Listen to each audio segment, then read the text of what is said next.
محبت کے نام پر جو غلط کام کیے جا رہے ہیں ویلنٹائن کے نام سے، اس کے بارے میں ہمیں خود علم ہونا چاہیے اور پھر دیکھنا چاہیے کہ لوگوں کو ہم کس طرح چینلائز کریں.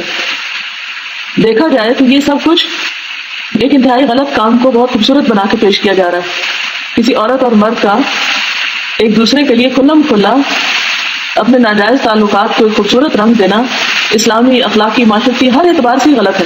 لیکن شیطان نے یہ عمل کتنا خوبصورت بنا دیا. زین لہم الشیطان اعمالہم، کہ وہ چیزیں جو چوری چھپے ہوتی تھی اب علن اعلان ہوتی ہے اور اس میں کوئی حیا بھی نہیں رہی کسی کے اندر. تو اس چیز کی وجہ کیا ہے؟ یہ سب کچھ کیوں ہو رہا ہے؟ معاشرے کے اندر سے کسی برائی کا احساس بھی کیوں مٹ رہا ہے؟ اس میں ہماری کیا کوتاہی ہے یا پھر ہماری کیا ذمہ داری بنتی ہے؟ تو ایسے موقع پر لوگوں کی ان جذبات کو اور بذات خود محبت کے جذبے کو چینلائز کرنے کی ضرورت ہے اور قرآن و سنت کی روشنی میں ان کی رہنمائی کرنے کی ضرورت ہے. ہمارے آس پاس جو کچھ ہو رہا ہے اس میں ہم امر بالمعروف اور نہی عن المنکر کا فریضہ کس طرح انجام دیں. ویلنٹائن یا اپریل فول، اوپر تلے بہت ساری چیزیں آ رہی. تو یہ سب کچھ جو معاشرے میں ہو رہا ہے اس میں ہمارا طرز عمل کیا ہونا چاہیے، ہمارا رول کیا ہونا چاہیے، ہمیں کیا کرنا چاہیے. ہمارے سامنے دو راستے ہیں. ایک تو یہ کہ ہم کچھ کریں اور دوسرا یہ کہ ہم کچھ بھی نہ کریں، لوگوں کو ان کے حال پہ چھوڑ دیں اور خود اپنے حال میں جئیں، آرام کریں. تو اس موقع پر ایک مومن کا طرز عمل اور رویہ کیا ہو سکتا ہے؟ اسے کیا کرنا چاہیے؟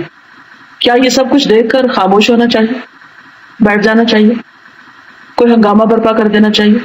اگر ہم سمجھتے ہیں کہ کچھ غلط ہو رہا ہے تو کیا سڑکوں پہ نکل آنا چاہیے؟ اور اگر ہم سمجھتے ہیں کہ ٹھیک ہو رہا ہے تو اس کی دلیل کیا ہے؟ تو جتنا بھی قرآن و سنت کا مطالعہ میں نے اور آپ نے کیا ہے اس کی روشنی میں یہ بات تو ہم سب کے لیے بالکل واضح ہے کہ ان مواقع پر ہم خاموش نہیں رہ سکتے، ہم آرام سے نہیں بیٹھ سکتے. ہماری ایک دینی، مذہبی، اخلاقی، انسانی ذمہ داری ہے کہ جب ہم اپنے دیگر بھائی بندوں کو کوئی کام کرتے دیکھیں، اگر وہ کام اچھا ہے تو ان کو اپریشیٹ کریں اور ان کا ساتھ دیں. تعاونوا علی البر والتقوی. اگر کہیں پر بھی کوئی نیکی کا، تقوی کا اچھا کام کر رہا ہے تو ہمارے اوپر ایک دینی ایمانی ذمہ داری بنتی ہے کہ ہم اس کی مدد کریں. اور اگر ہم یہ دیکھیں کہ کوئی شخص غلط کام کر رہا ہے اور اس کے غلط ہونے کی دلیل ہے ہمارے پاس، تو پھر ہم اس موقع پر اس کو روکیں.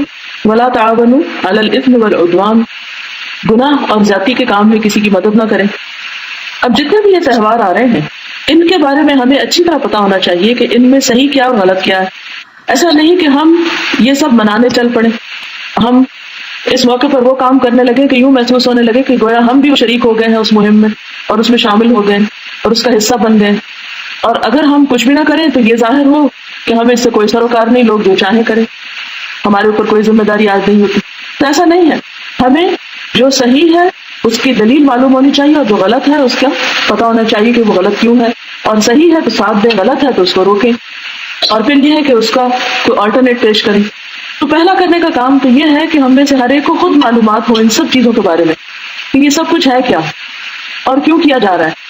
دوسری بات یہ ہے کہ اس کے بارے میں لوگوں کو صحیح راہ دکھائیں، صحیح نقطہ نظر بتائیں ان کو کہ انہیں کیا کرنا ہے اس موقع پر. اسلام اس بارے میں کیا کہتا ہے.